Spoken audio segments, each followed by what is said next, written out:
Alright, we kick things off with Hinata Shoyo, a munchkin who watched one volleyball match on TV and decided to make it his entire personality. He sees the little giant jumping out of the building and thinks, bet. The problem? Well, his middle school team is basically comprised of just him and 5 other bewildered friends he bribed with juice boxes. He finally got to a tournament and immediately ran into the final boss, Kageyama Tobio, the king of the court. This guy is intense. He treats volleyball like a life or death calculus exam. Kageyama absolutely destroys Hinata's team, and it's not even close. It's a massacre. But then Hinata pulls off this insane cracked out jump that scares the life out of Kageyama. They scream at each other, Hinata vows revenge like a classic shonen protagonist, and we fast forward to high school. Plot twist, they're at the same school. The toxicity begins now.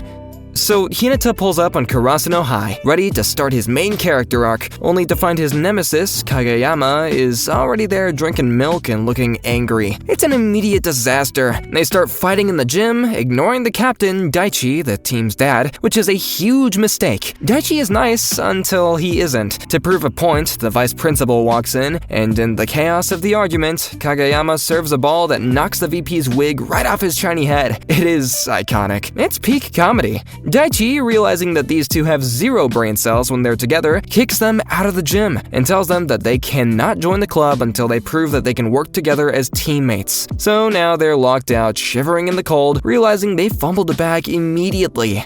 The enemies to lovers teammates arc is in full swing. Hinata and Kageyama are banned from practice, so they challenge the upperclassmen to a 3-on-3 match to prove they belong. If they lose, then Kageyama can't be a setter, which for him is basically a death sentence. To prep, they have to practice at 5 a.m. in secret because sleep is for the weak when you have anime dreams. We get introduced to Tanaka, the bald, chaotic senpai who is actually a sweetheart, and Sugawara, the team's mom, who helps them sneak around.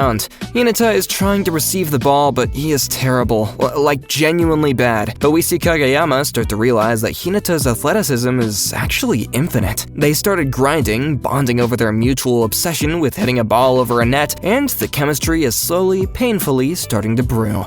It's time for the 3-on-3 match, and we meet the saltiest character in anime history, Tsukishima, and he brought his freckled hype man Yamaguchi. Tsukishima spends the entire time roasting Hinata for being short and Kageyama for being a dictator king who got abandoned by his old team. It cuts deep. The match starts, and Tsukishima is blocking everything because he's actually smart. Kageyama and Hinata are struggling because they still aren't syncing. Kageyama tries to set normally, but Hinata's too inexperienced. It looks like it's over before it began. But then, Kageyama has a big brain moment. He realizes he doesn't need Hinata to think, he just needs Hinata to run fast and jump high. The gears are turning, and the download is complete. This is the moment, the birth of the freak quick. Kageyama tells Hinata to go to the spot with 0 hesitation and not even look at the ball, just swing. It sounds insane. It sounds like something that would get you benched in real life. But Hinata, having 0 self-preservation instincts, closes his eyes and jumps. Bam! The ball hits his hand perfectly, and it is instantaneous. Tsukishima is shook. Daichi is shook. Physics is shook. They win the match, and Tsukishima stops being mostly a jerk, and they officially get their black Karasuno jerseys. We also get introduced to Takeda-sensei, the frantic teacher advisor who knows nothing about volleyball but is trying his best. He announces a practice match against Aoba Josai, one of the top 4 teams in the prefecture. And the catch is that Kageyama has to play setter the whole game. The grind officially starts. It's time for the practice match against Aoba Josai, and the vibes are anxious. Hinata is so stressed that he is basically vibrating out of his skin. He has never been in a real jersey before, and the pressure of not failing Kageyama is eating him alive. He's making every mistake possible, tripping over his own feet, running into his teammates, and generally being a walking disaster. The rest of the Karasuno squad, Tanaka, Daichi, and Suga, are all trying to keep it together, but it's a struggle. We see the Seijo players all looking down on the fallen crows, thinking this is just gonna be an easy dub. But little do they know, the freak quick is about to be unleashed. Hinata is a mess, but Kageyama is locked in. The match starts, and everyone is holding their breath to see if this chaotic duo can actually land a hit without causing a medical emergency. Hinata finally settles down after accidentally serving a ball into the back of Kageyama's head. Yeah, pro tip, don't do that. Kageyama's murder eyes are enough to scare anyone into peak performance. Once Hinata stops panicking, the freak quick starts landing, and the Seijo players are absolutely baffled. They had never seen anyone ever move that fast. But then enter Oikawa Toru. He is the Grand King, Kageyama's former senpai, and a literal heartthrob who has a fan club following him around. He is also a terrifyingly good setter with a jump serve that could probably kill a man. He targets Tsukishima's weak receives and almost steals the game. But Karasuno manages to squeak out a win because Oikawa wasn't playing the whole match, just the last bit. They won, but the warning shot was fired, and Seijo wasn't even at full power. The rivalry is officially simmering. Karasuno is feeling good, but Takeda-sensei reminds them that they're still missing a piece of the puzzle. We need the guardian deity and the ace. Enter Nishinoya Yu, the libero who is smaller than Hinata, but has the energy of a supernova. He's a defensive god who can save literally anything, but he won't come back unless the ace, Asahi, comes back too. We find out that Asahi is a giant teddy bear with a glass heart who quit because he got blocked so many times in a match against Date Tech that he lost his confidence. Hinata, being the shonen hero he is, doesn't get it. How can you quit when you're so tall and powerful? Kageyama and Hinata go on a mission to bring the ace back, because it can't be a complete team if your biggest hitter is moping in the hallway. The team organizes a practice match against a neighborhood association team to bait Asahi back into the gym. It's a total get the band back together moment. Kageyama is setting for the neighborhood team, while Sugawara is setting for the current Karasuno squad. Nishinoya is back doing his Rolling Thunder move, which is 10% effective and 100% hype. Asahi is watching from the sidelines, struggling with his past trauma of being blocked, but seeing Hinata, a tiny guy, jumping like his life depends on it, Asahi finally breaks. He steps onto the court, calls for the ball, and Sugawara delivers a perfect set. Asahi smashes it through the block, rediscovering the view from the top. And the ace is back, the libero is back, and Karasuno finally looks like a real team. The crows are starting to grow their feathers back, fam. With the full roster back, Karasuno heads to a training camp. This episode is all about the hidden work, the eating, the sleeping, and the mental grind. We see the internal struggle between Kageyama and Sugawara. Suga knows Kageyama is the genius and will likely start, but he isn't giving up his spot without a fight. It's surprisingly wholesome, and there's no petty drama, just mutual respect for the game. Hinata is still obsessed with becoming the little giant, but he starts to realize he needs more than just his jumping, he needs technique. We get some great character moments, like the team bonding over dinner and the sheer exhaustion of high-level training. They also find out that their next big challenge is a practice match against their fated rivals, Nekama High. This is the battle at the garbage dump that everyone's been talking about. The hype is officially real.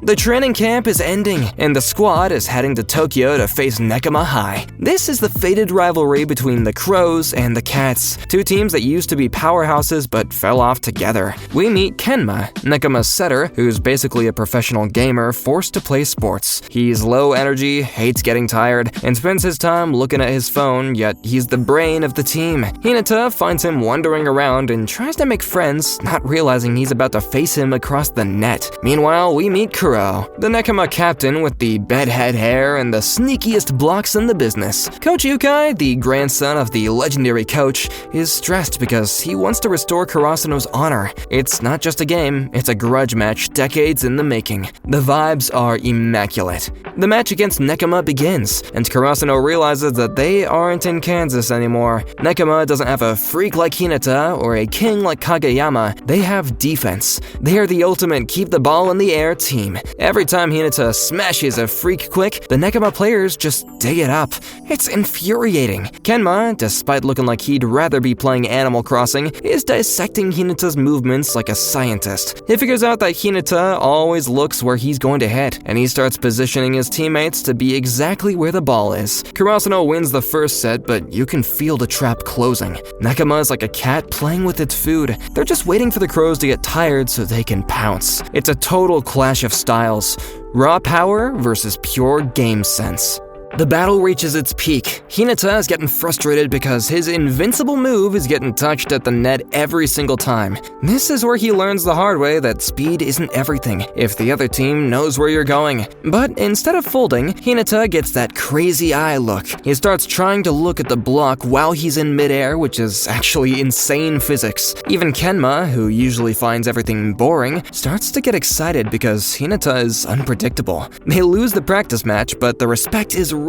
Kuro and Daichi do the respectful rival handshake, and everyone vows to meet again at the national stage. This is the moment where Hinata realizes he needs to evolve or get left behind. The training wheels are off, and the inter-high qualifiers are officially next on the calendar. The inter-high preliminaries are finally here. The whole school is buzzing and the team is locked in. We get to see the bracket and it is a nightmare. They're in the same block as Date Tech, the iron wall that broke Asahi, and Aoba Josai and their grand king Oikawa. It's basically the gauntlet of doom. Takeda-sensei gives an emotional speech that probably makes some people cry, and the boys get their official tournament photos taken. Hinata is still dealing with his pre-game bathroom jitters, which is a reoccurring theme at this point. We also see the other teams, the generic fodder teams, and the actual threats. The weight of lose and you're out starts to sink in. For third years like Daichi and Suga, this is their last shot at greatness. No pressure, right? The journey to the top starts with one serve. First round, Karasuno versus Tokonami. This match is all about the contrast between those who play for fun and those who play to win. Karasuno is on a different level now, and Hinata and Kageyama unleash their freak quick, and with that, the crowd, including some old rivals, are absolutely stunned. It's a clean sweep, but the episode focuses heavily on the Tokonami players, especially Daichi's old friend Ikejiri. We see their perspective. They worked hard, they practiced, but they weren't the protagonists. It's a grounded, bittersweet look at how most high school sports careers end, with a quiet loss and a thanks for everything. It's a reminder that Karasuno is lucky to be moving on, but the celebration is short-lived, because the next round is against the iron wall of Date Tech. It's time for Asahi to face his demons. The match against Date Tech begins, and the vibes are heavy. These guys are famous for the Iron Wall, a blocking system that is basically a literal brick wall made of teenagers. The star is Aone, a massive dude with no eyebrows who points at people like he's marking them for death. He's the one who broke Asahi's spirit last year. The game starts, and Karasuno's attacks are getting stuffed immediately. It's brutal, but this time Karasuno has a secret weapon, the decoy. Hinata runs around like a caffeinated squirrel, pulling the blockers away so Asahi can actually see the path. It's a psychological game. We see the Karasuno girls team losing their match in the background, reminding us that for every winner, there's still someone going home. The pressure is on for Asahi to prove he's still the ace. The battle of attrition continues. Aone is starting to read Kageyama's sets, which is terrifying because Kageyama is a genius. The iron wall is lead blocking, meaning that they don't jump until they see where the ball is going. It's the ultimate counter to Hinata's speed, and Hinata is getting frustrated, but Kageyama keeps his cool. Mostly. The turning point happens when Hinata makes a huge play as a decoy, clearing the way for a back row attack. Asahi finally gets a clear view of the court, and with a scream that probably shattered windows, he smashes the ball through the block. The wall crumbles, Karasuno takes the win, and Aone actually shows respect to Hinata, which is wholesome as heck. They've cleared their trauma, but the final boss of the prefecture is still waiting in the wings. The squad has zero time to celebrate because they are immediately thrust into a match against Aoba Josai. This is the rematch with Oikawa, the Grand King. Before the game starts, we see Oikawa being a menace, flirting with fans 1 second and then looking like a cold-blooded assassin the next. He knows Kageyama's every move because, well, he taught him. Or rather, Kageyama stole them by watching him. The match starts, and it's clear that Seijo is a complete team. Unlike Date Tech, which was all defense, Seijo is balanced, and Oikawa's serves are literally cannons. Nishinoya is the only one who can even touch them. The tension is so thick that you could cut it with a volleyball antenna. Karasuno is playing well, but Oikawa is playing chess while everyone else is playing checkers.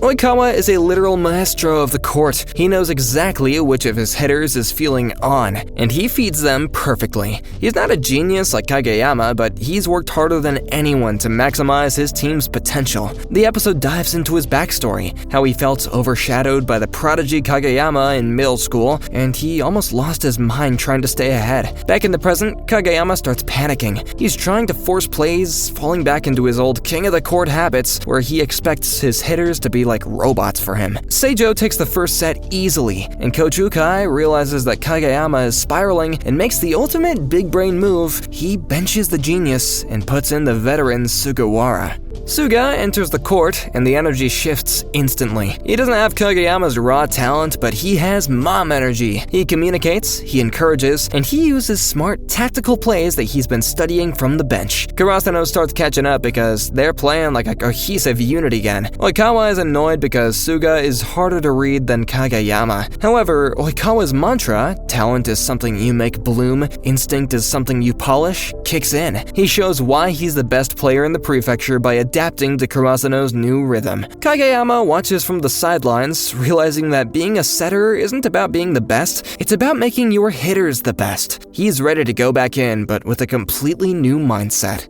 Suga Mama is out here proving that you don't need a 100-mile-per-hour serve to be a menace. He's using big brain tactics, he's targeting the gaps and keeping the vibes immaculate. But Oikawa is a predator. He adapts. He figures out Suga's patterns and starts closing the distance. Kageyama's on the bench, taking notes like a nerd, finally realizing that a setter's job is to make life easy for his hitters instead of just flexing his own ego. He subs back into the game, but he's different now. He actually talks to his teammates, and he asks Hinata what he needs. It's character development, fam. The king has abdicated the throne to become a teammate. The match is a total seesaw of points, and the tension is so high that it's actually stressful to breathe. Every rally feels like the final boss fight.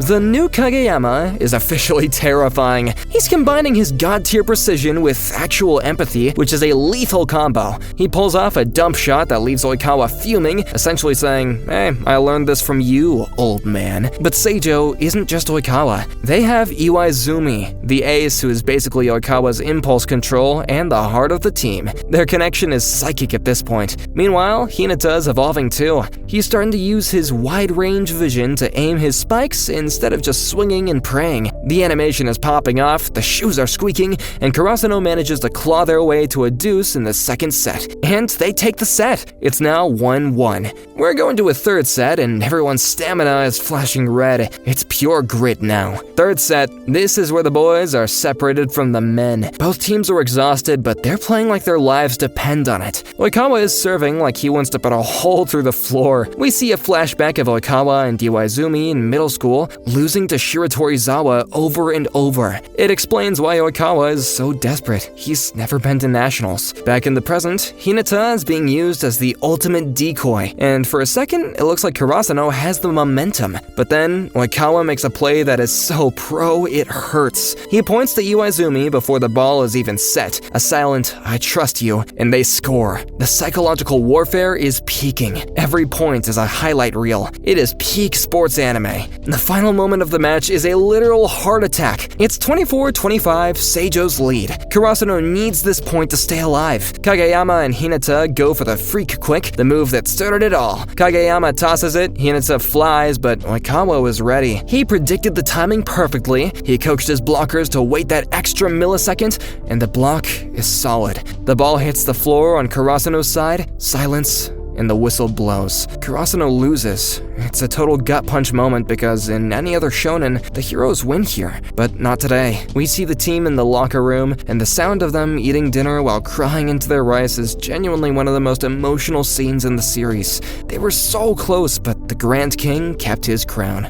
The aftermath. The tournament continues without Karasuno, and we see Aoba Josai getting absolutely washed by Shiratorizawa in the finals. It puts things into perspective. As good as Oikawa is, there's always a bigger younger fish, Ushijima. Back at Karasuno, the third years, Daichi, Suga, and Asahi have to decide if they're retiring or staying for the spring tournament. Spoiler, they aren't going anywhere. They have unfinished business. Takeda-sensei gets them a golden opportunity, a training camp in Tokyo with some of the best teams in Japan, including Nekoma. The Fallen Crows are done moping. They are getting back in the gym. Hinata and Kageyama are back to screaming at each other, which means the world is healing. Season 1 ends with a vow. We are going to nationals. The grind never stops. We're back, and the vibes are desperate. Karasuno needs to get better, or they're just gonna keep on crying into their ramen. Takeda-sensei pulls a pro-gamer move and gets them invited to a massive training camp in Tokyo with powerhouses like Nekoma and Fukurodani.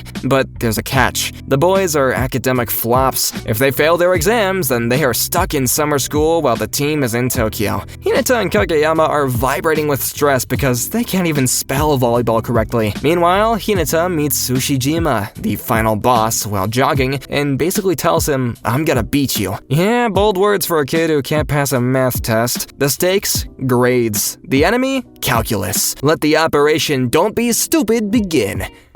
The team needs a new manager because Kyoko, the queen, is graduating soon. She recruits Yachi, a tiny, anxious ball of nerves who thinks that everyone is gonna murder her. Yachi is the relatable content of the show. She's terrified of the monsters on the team, but she starts to see how hard they work. Hinata charms her with his sunshine energy, and she helps the duo study. It's a wholesome montage of academic pain. Eventually, Yachi realizes that even townsperson B can be a hero in their own story. She helps them pass, mostly, and she officially joins the cult. The club. The manager duo is now peak tier, and the boys are one step closer to Tokyo.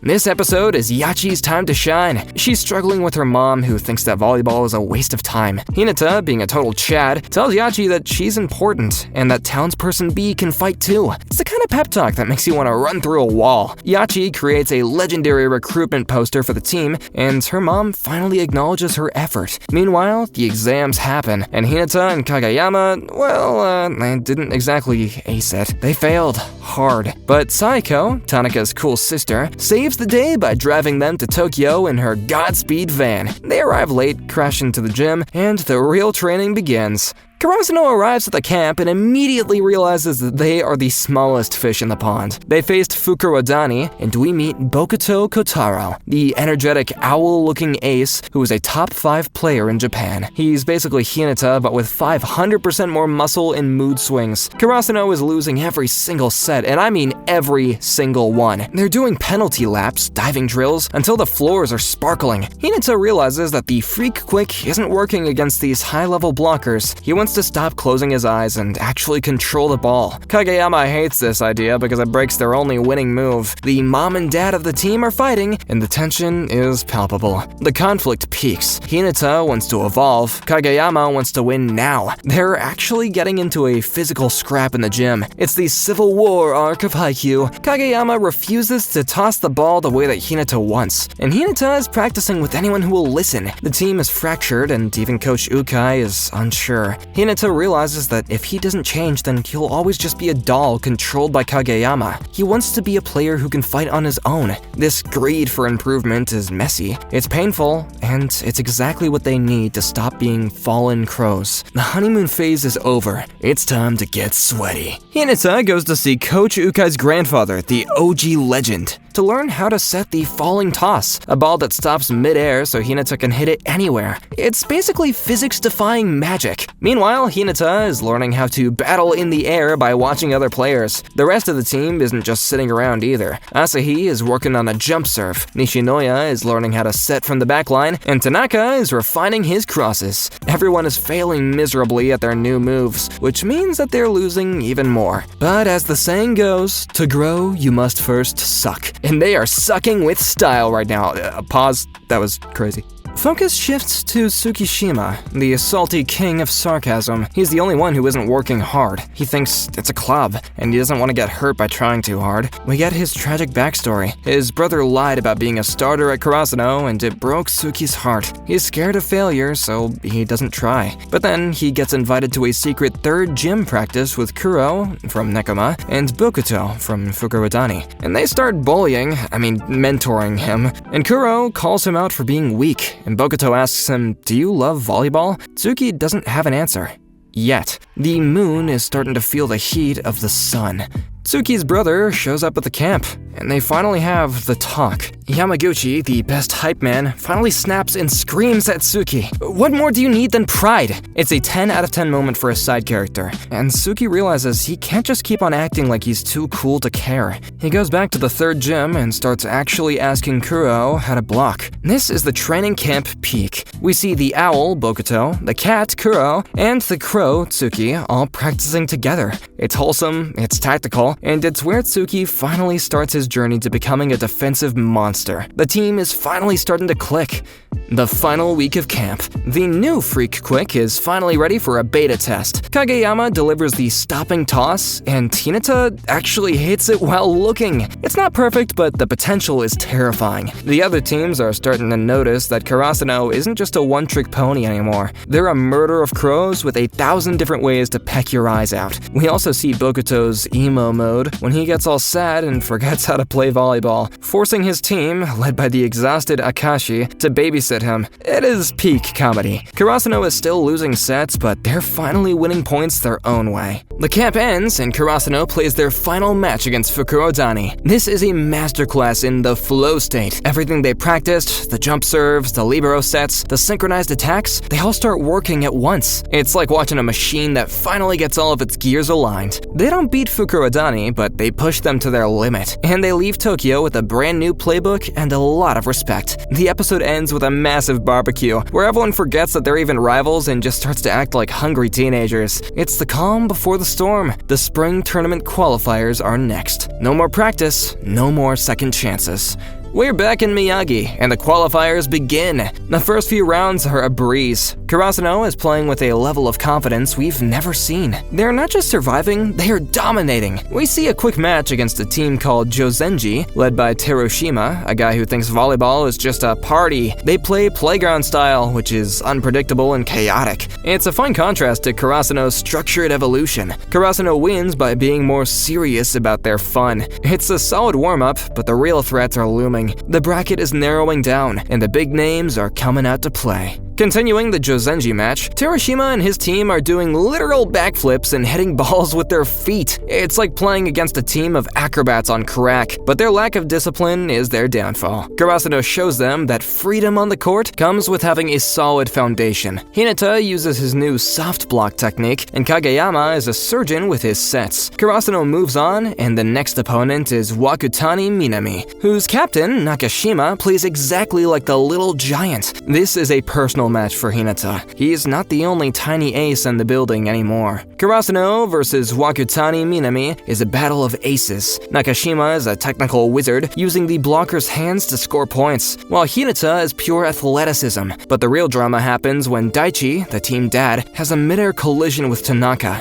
Daichi goes down hard. He's out of the game with a potential concussion and lost tooth. The team panics. Without Daichi, the defense is a mess, and the vibes are rancid. Enter Enoshita, the replacement captain who once ran away from the team because it was too hard. This is his redemption arc. He is terrified, but he has to lead the Crows through the storm. Enoshita steps up. He's not a powerhouse like Daichi, but he's smart and steady. He manages to keep the team from imploding. We get his backstory. He's the normal guy who felt guilty for quitting and came back to work harder than anyone. It's a beautiful look at the bench players who hold the team together. Karasuno wins the match, and Daichi returns from the infirmary looking like a zombie but ready to play. They've reached the semifinals, and the opponent, Aoba Josai. It's the rematch that we've been waiting for. Oikawa is waiting, and the Grand King is ready to defend his throne. The rematch begins. Karasuno versus Aoba Josai, Seijo. The atmosphere is electric. Oikawa is even more polished than before, his serves now basically guided missiles. But Karasuno has the new Freak Quick, and they unleash it in the first set. And Oikawa's face goes from charming to I am going to end this child's career. We also meet a new Seijo player, Kyotani, aka Mad Dog. He's the loose captain who hits the ball with 100% power and 0% brain cells. He is the double-edged sword that Oikawa is trying to weaponize. The first set is a tactical chess match, as Karasuno is no longer the underdog. They are a threat.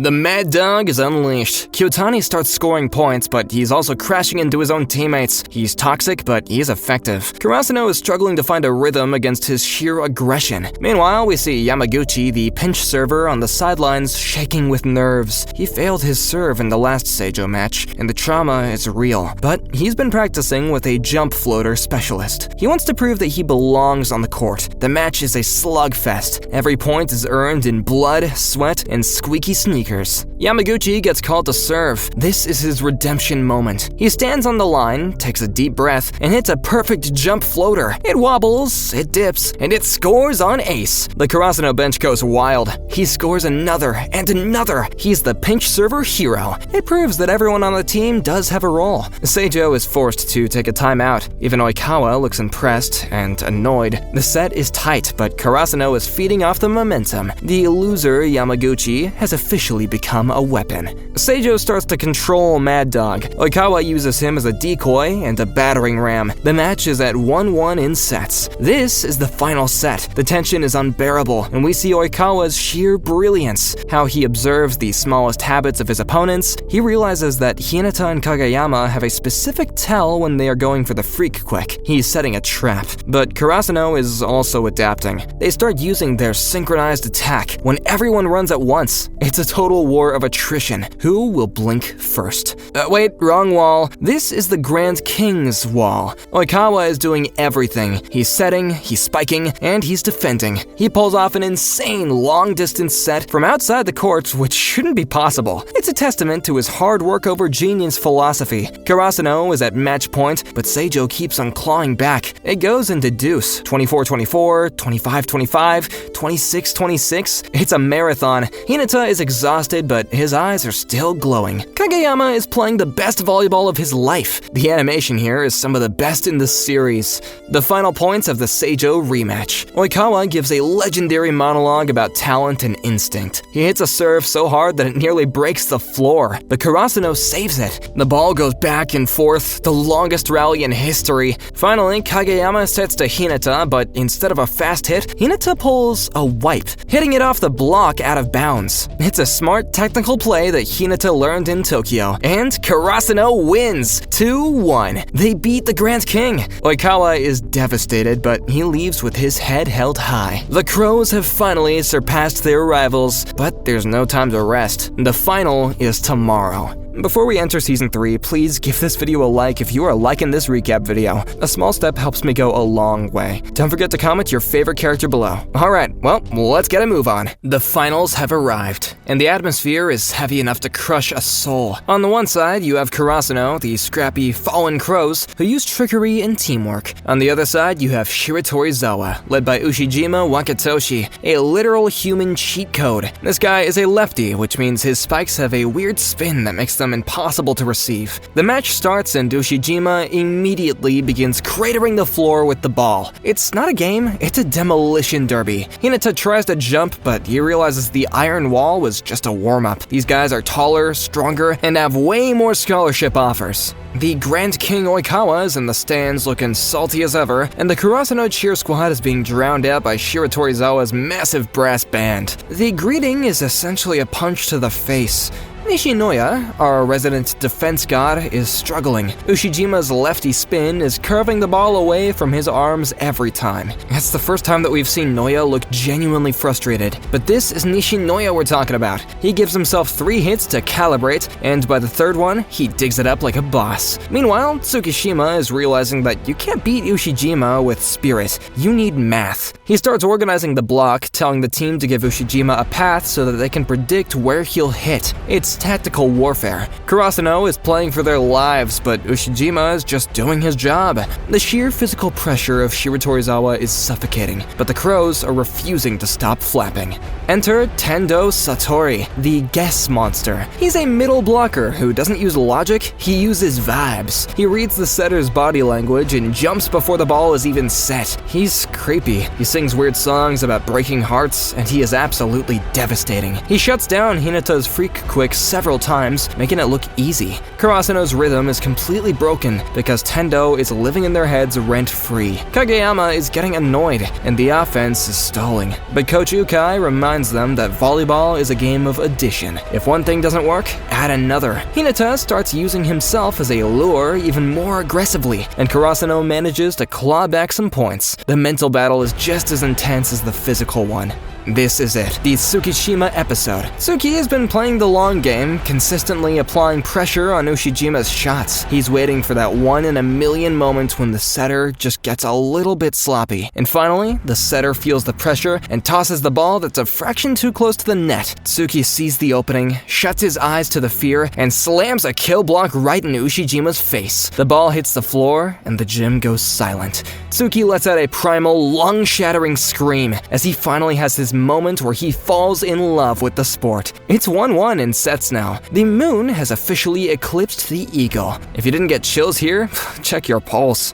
The match is a grind. Shiratorizawa is the individual power, and Ushijima is the star, with everyone else there to support him. Karasuno is numbers. They use synchronized attacks where all 5 players run at the net at once. It's a clash of philosophies. Hinata is doing blockouts, hitting the ball off the opponent's hands to score. Kageyama is pulling off sets that are pure art, but the fatigue is starting to show. Kageyama's precision is dipping, and Ushijima is still hitting like he's just finished his morning coffee. The third set goes to Shiratorizawa. Karasuno is now down 2-1. They are 1 set away from their season being over. The stress levels are peaking. Set 4. Karasuno is playing with their backs against the wall. We see more of Shiratorizawa's coach, Washijo, who hates Karasuno's style because he thinks height and power are the only thing that matter. He sees his younger, shorter self in Hinata, and he hates it. Meanwhile, Sugawara, or Sugamama, comes into the game to give Kageyama a breather. Suga brings his signature chaos and communication, pulling off a double setter play that confuses the hell out of Shiratorizawa. Tanaka and Asahi are smashing through the blocks. Karasuno takes the 4th set in an absolute dogfight. It's now 2-2. We're going to a 5th set to 15 points. It's win or go home time. The 5th set is pure adrenaline and pain. Everyone is cramping. The animation gets even more fluid and gritty. Tsukishima, the defensive anchor, gets a bloody hand from a spike and has to go to the infirmary. The heart of Karasuno's defense is now gone, and Hinata has to step up as a blocker, which is hilarious but also terrifying. Shiratorizawa smells blood in the water, and Ushijima is basically a demon at this point, his aura turning into a literal giant eagle. But Hinata pulls off a split-step receive with his chest because his arms are too tired. It is disgusting, it's beautiful, and it keeps the ball alive. The obsession with not letting the ball touch the floor is the only thing keeping them standing. Tsuki returns from the infirmary like a returning war hero, his hand all bandaged up, and he's ready to finish what he started. The score is back into a deuce, 16-16, 17-17, nobody can get the 2-point lead. Hinata does a back attack from the very top of the court, flying over everyone's heads. It's the view from the top that he's been chasing since episode 1. Even the grumpy Shiratorizawa coach is starting to respect the hustle. Every point feels like a highlight reel, and the tension is so high that even the spectators in the anime are holding their breaths. It's a battle of wills now. Who wants it more? The final rally. It lasts for what feels like an eternity. Ushijima is literally pushing the Karasuno blockers down with his weight, but everyone, and I mean everyone, reaches out to support the block. It's a visual metaphor of the whole team holding up the eagle's wings. Hinata gets a perfect transition, runs the full length of the court, and jumps. Kageyama delivers a set that is nothing short of a miracle. Hinata hits it, and the ball grazes the block, and hits the floor on Shiratorizawa's side. The whistle blows, and it's over. Karasuno wins! The Fallen Crows have defeated the champions. The silence in the gym is followed by the loudest cheering in the history of the series. The aftermath. Karasuno is going to the nationals. The third years are sobbing, the first years are in shock, and Hinata and Kageyama are probably already thinking about the next match. We see Ushijima tell Hinata, "Next time, I'll win," and Hinata just grins. The battle of concepts is settled. Height isn't everything when you have wings. The episode wraps up with the team getting their representative medals and Takeda-sensei giving the most emotional thank you ever. But the teaser at the end drops the bomb. Kageyama gets invited to the All-Japan Youth Training Camp. He's officially one of the best in the country. The road to Tokyo is now open. The hype from beating Shiratorizawa is over, and the real world hits hard. Kageyama gets invited to the All-Japan Youth Camp, basically the Avengers of volleyball. Tsukishima gets invited to a special prefecture camp, and Hinata gets nothing. Zilch. Zip. The disrespect is palpable. But Hinata, being the absolute menace that he is, decides that if he wasn't invited, then he'll just invite himself. He crashes Tsukishima's camp like a lost puppy. Coach Washijo is fuming, but he lets Hinata stay on one condition. He's the ball boy. He's not allowed to play, only to pick up balls and clean the floors. It's a massive ego check. Kageyama, meanwhile, is in Tokyo meeting the actual gods of the sport, including Hoshiumi, the new little giant who makes Hinata look like a casual. The gap is widening. Hinata is struggling with his new life as a servant. He's watching the best players in the prefecture practice while he just stands there with a towel, but he starts to realize something. When you aren't playing, you see everything. He starts ball boying with intent, analyzing how people move, how they breathe, and where they look. It's a mental level up. And back in Tokyo, Kageyama is finding out that being a genius isn't enough when everyone else is a genius too. He's clashing with Atsumu Miya, a setter who is even more of a troll than Oikawa. Atsumu calls Kageyama a goody two-shoes, which is the ultimate insult to Kageyama's pride. Both of our main boys are going through a midlife crisis at age 15. The training camp wraps up. Hinata has transformed into an observation god. He's picked up so many tiny details about positioning and defense just by watching from the sidelines. He returns to Karasuno, and the team is like, who is this Zen master? Kageyama returns too, but he's even more intense and aggressive than before. He's trying to force the whole team to play at the All-Japan level, and it's causing friction. The king is trying to return, but not in a bad way. He's just desperate to reach the top. They have a practice match against Date Tech to test their new forms. The Iron Wall is back, and they are the perfect punching bags for Karasuno to practice their newly evolved attacks. The Date Tech match is a slugfest. Karasuno is trying out all their new tricks that they learned. Kageyama is pushing his hitters to their absolute limits, and sometimes being a total jerk about it. But the team is handling it better now that they actually trust him. We see Hinata's new split-step defense in action, and he's actually in the right place at the right time for once. It's a massive breakthrough. The episode is a vibe check for the whole squad. They realize that to win nationals, they can't just be good, they have to be uncomfortable. They finish the match with a new sense of purpose. The bags are packed, and Tokyo's calling. It's time to go to the big stage.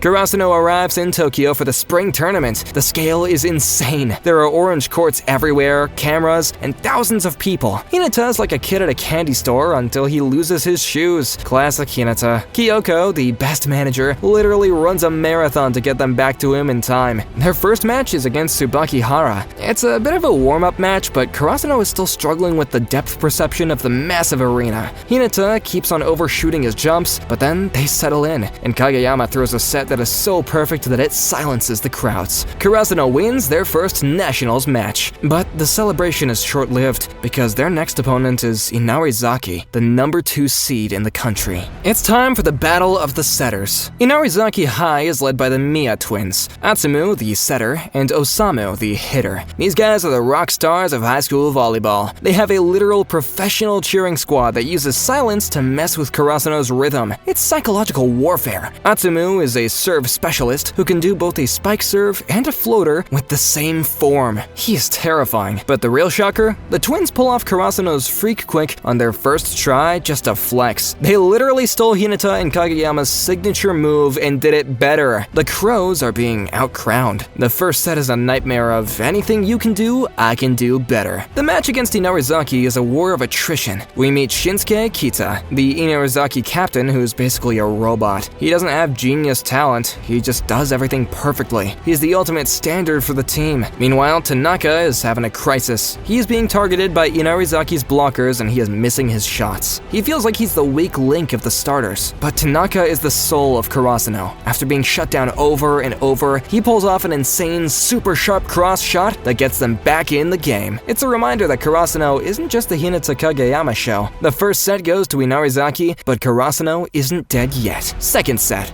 Karasuno is playing for their lives. Nishinoya is being bullied by Atsumu's serves, as it's the first time that we ever see Noya look scared. He's struggling with the overhead receive, but in a moment of pure guardian deity energy, he overcomes his fear and he saves a crucial point with his foot. The bench goes absolutely feral. Meanwhile, Kageyama is in a flow state, matching Atsumu set for set. It's a high-level chess match played at 100 miles per hour. Hinata is being a decoy, but he's also becoming a defensive threat. Karasuno takes the second set. We're going to a third set. It's 1-1, and the crowd is starting to realize that the fallen crows are actually black stallions.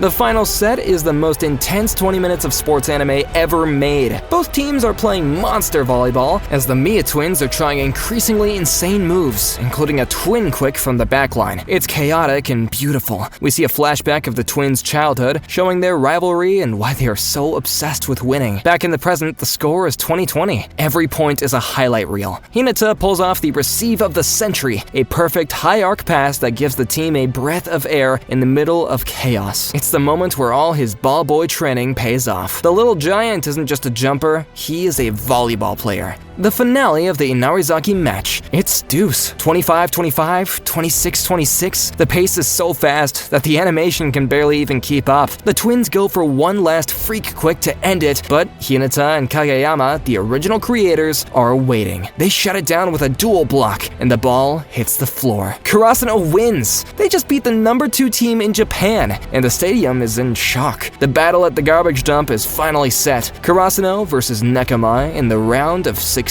The match that everyone has been waiting for since season 1. The episode ends with the two teams looking at each other across the arena. It's time for the Cats and Crows to settle this for real. This is it, the endgame, the cinematic climax. We've had 4 seasons of build-up, and now it all comes down to the big screen. This is the recap of the movie Haikyuu, The Dumpster Battle, where the battle at the garbage dump finally stops being a myth and starts being a war. The movie wastes zero time. We are at the Nationals and the orange court is glowing, and it's finally Karasuno versus Nekama. This isn't just a match, it's also the series finale for the most wholesome rivalry in anime. On the one side, you've got the Crows, the ultimate offense, and on the other side, the Cats, the ultimate defense. The movie frame rate is buttery smooth, the sound design makes every spike sound like a gunshot, and the vibes are immaculate. We get a quick montage of Hinata and Kenma's first meeting to remind us that these two are basically star-crossed volleyball lovers. The whistle blows, and the garbage dump war begins. It's a literal bloodbath of saves and digs. Kenma, the brain of Nekama, decides he's done being a passive observer. He's been playing Elden Ring in his head,